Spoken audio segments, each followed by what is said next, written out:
बिस्मिल्लाहिर्रहमानिर्रहीम, अस्सलाम वालेकुम। बहुत कोशिश की गई कि मियां नवाज शरीफ साहब जब लंदन पहुंचे तो किसी को पता ही ना लगे, खुफिया रखा जाए। खबरें छुपाई गई कि पता नहीं मियां नवाज शरीफ साहब कब लंदन जाएंगे। दुबई जा रहे हैं, वहां से वो लंदन पहुंचेंगे, फिर आगे अमेरिका जाएंगे, फिर वापस लंदन आएंगे, यूरोप का टूर भी करना है। बड़ी खबरें आई, मरीम नवाज साहिबा ने भी उनको ज्वाइन करना है। लेकिन जैसे ही वो लंदन पहुंचे हैं, वहां पर हुआ क्या है मियां नवाज शरीफ के साथ, वही नौजवान लड़का शयान अली फिर वहां और कहता है जी the chor hunter strikes again, we caught Nawaz. अब वीडियोस भी बनाई हैं और भी वीडियोस हैं, पहले ये देखिए।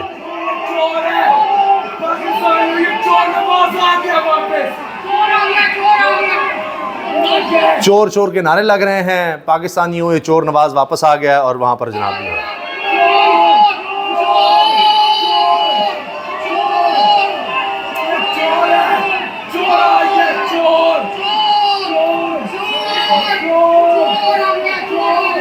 बड़ी तादाद में वहाँ पर आप देखिए लोग पहुँच गए हैं और फिर पुलिस को बुलाना पड़ा है, पुलिस भी वहाँ पर है।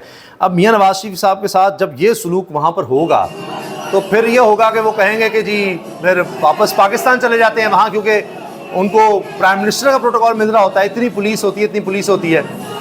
लेकिन यहाँ अब उनका दिल नहीं लगता। ये देखें यहाँ पर अब एहतजाज हो रहा है उनके घर के बाहर, एवनफील्ड के बाहर।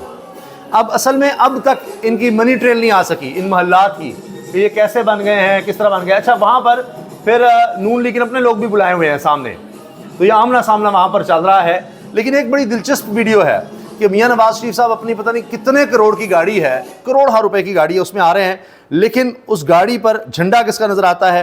वो तहरीक इंसाफ का नज़र आता है। यानी गाड़ी के ऊपर नहीं लगा हुआ। ये देखिए, ये मियां नवाज शरीफ साहब गाड़ी में बैठे हुए हैं यहाँ पर, और ये देखिए PTI का झंडा, वो देखिए दूर से, क्योंकि ये देखिए पुलिस साथ खड़ी है।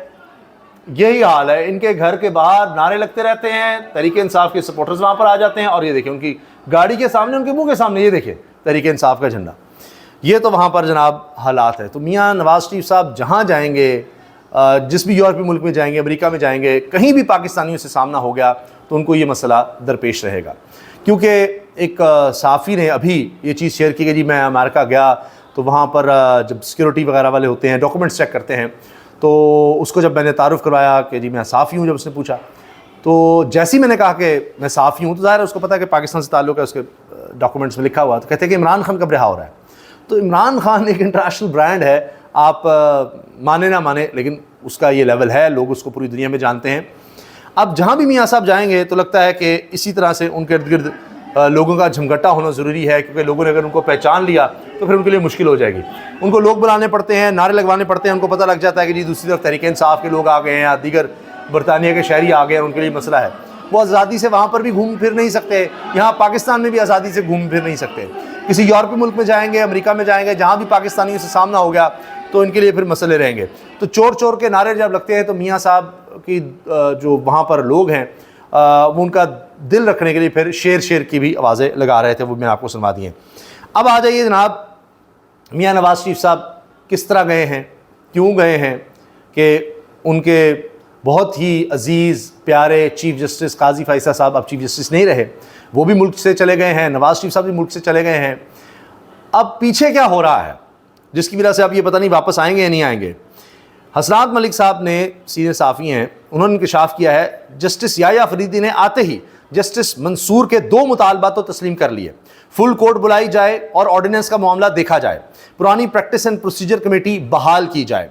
काजी के निकलने वाले रेफरेंस में जस्टिस अतर मिनल्ला, जस्टिस मुनीब, यानी जब काजी साहब छोड़कर गए हैं तो उसमें justice Athar Minallah, justice Munib, justice Ayesha Malik, justice Malik Shahzad शरीक नहीं हुए थे। लेकिन जब ऐवान सदर में तकरीब हलफबरदारी हुई नए चीफ जस्टिस की, याया अफरीदी की, तो उसमें सब शरीक थे। इससे बड़ा स्ट्रॉन्ग मैसेज जाता है। मौलाना के साथ हैंड हुआ है, इनको बहुत ही हाई ऑफिशियल से वादा किया गया था कि जस्टिस मंसूर को चीफ जस्टिस लगाया जाएगा। अब मौलाना अपना मुतालबा मनवा कर दिखाएं। कि मुझे मौलाना की भी समझ नहीं आती कि वो बार बार धोखा खाते हैं, वो इतने ही मासूम हैं। पहले तो कह रहे हैं कि अभी खबर है, ताज़ा खबर है कि मौलाना साहब कह रहे हैं तहरीक इंसाफ वाले हमसे सीखें, मुझसे सियासत सीखें तहरीक इंसाफ वाले। ये सियासत सीखें मौलाना साहब कि आपने वहाँ पर कमिटमेंट करवाई, चले ज़ुबानी सही, कि जी वो मंसूर शायद चीफ जस्टिस होंगे, अगलों ने कमिटमेंट ही नहीं पूरी की। अब आप क्या करेंगे? खामोश बैठेंगे या ये कहेंगे जी 27वीं तरमीम का इंतजार करते हैं, 27वीं तरमीम आई तो देख लेंगे, ऐसी तैसी कर देंगे, ये कर देंगे, वो कर देंगे। 26वीं आईनी तरमीम जो है वो चलाते रहें। ये तो अब जस्टिस याह्या अफरीदी आ गए हैं, सारी जुडिशरी इकट्ठी हो गई है, मसला ये बन गया है, वरना मौलाना साहब के साथ तो जो धोखा होना था वो हो गया। अच्छा, इसके साथ जनाब एक और ख़बर देखिए, तब्दीली आ नहीं रही, तब्दीली आ गई है, क्योंकि इलेक्शन कमीशन के ज़राए ने बताया है सीनियर सहाफ़ी खालिद जमील साहब को कि मखसूस नशिस्तें पाकिस्तान तहरीक इंसाफ को देने का फ़ैसला कर लिया गया है, नोटिफिकेशन किसी भी वक्त जारी हो जाएगा। ये देखिए आप कि जी सीनियर सहाफ़ी खालिद जमील साहब कह रहे हैं कि इलेक्शन कमीशन ज़राए बता रहे हैं कि मखसूस नशिस्तें पाकिस्तान तहरीक इंसाफ को देने का फ़ैसला कर लिया इलेक्शन कमीशन ने, क्योंकि उनको पता लग गया है काजी फ़ाइज़ साहब अब चले गए हैं, अब वो सहूलत हमें मुयस्सर नहीं रही, और अब ये मसला है कि याह्या अफरीदी साहब आ गए हैं और उन्होंने कहानी बदल दी है। तो अब वो नोटिफिकेशन के लिए तैयार बैठे हैं, बस वो समझते हैं अच्छा नज़र षानी दरख्वास्त लग जाएगी और जैसे वो कहेंगे नहीं भाई मखसूस नशिस्तें तहरीक इंसाफ कैसा, नहीं हम तो देने के तैयार बैठे थे, हमने तो वैसे ही वजाहत मांगी थी। अब हाल ये है कि स्पीकर याद सादिक ने भी कह दिया है कि जी हम बेबस हैं, हमने तो खत लिख दिए हैं इलेक्शन कमीशन को, लेकिन जब तक वो नोटिफिकेशन नहीं करता नून लीग और पीपल्स पार्टी के लोगों का, हम बेबस हैं, मखसूस नशिस्तें हमें नहीं मिल सकती, हम नहीं ले सकते, यह हाल हो गया है। और इसके साथ साथ ये खबर भी देखिए कि अब जजेस क्या कह रहे हैं, जो काजी फ़ाइज़ साहब के हामी थे उनमें अतरब नल्ला हैं, उनसे जब पूछा था अदील सरफराज ने काजी फ़ाइज़ के बारे में, जब ये चीफ जस्टिस बने, तो अतरब नल्ला ने कहा कि ओहो देखिएगा अब जुडिशरी में क्या होगा, ये मुत्तहिद कर देंगे जुडिशरी को, ये कर देंगे वो कर देंगे। लेकिन अब आप ये देखें क्या होता है कि वही अदील सरफराज जब अतरब नल्ला साहब से पूछते हैं कि जी हाँ जी अब बताएं आप काजी साहब के बारे में क्या कहेंगे, तो आखिर में बस ये कहते हैं कि जी ये सुनिए, बता रहे थे कि कौन चीफ जस्टिस पाकिस्तान के शायर निशान नहीं था, बस बस उन्होंने इतना बताया कि कौन शायर निशान नहीं था, किसे चीफ जस्टिस नहीं बनना चाहिए था। तो वही जो तारीफ़ें करते थे, आज वो जजेस अब क्या सोच रहे हैं।